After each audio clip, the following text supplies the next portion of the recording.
হজরত ইব্রাহিম আলাইহিসসালামের কয়েকটি গুরুত্বপূর্ণ ঘটনা। হজরত ইব্রাহিম আলাইহিসসালাম ছিলেন একজন গুরুত্বপূর্ণ নবী ও রাসূল, যিনি ইসলাম ধর্মে বিশেষভাবে সম্মানিত। তিনি আল্লাহর একনিষ্ঠ বান্দা এবং মুসলিম জাতির পিতা হিসেবে পরিচিত। কুরআনে তার নামে একটি সূরাও রয়েছে এবং বহু স্থানে তার উল্লেখ পাওয়া যায়।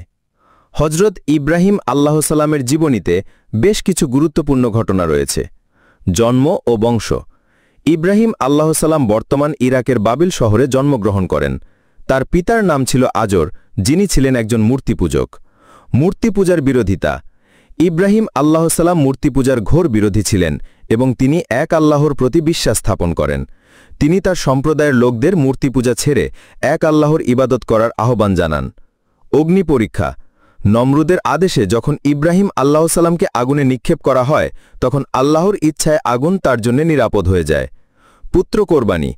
আল্লাহ হজরত ইব্রাহিম আলাইহিসসালামকে স্বপ্নে তার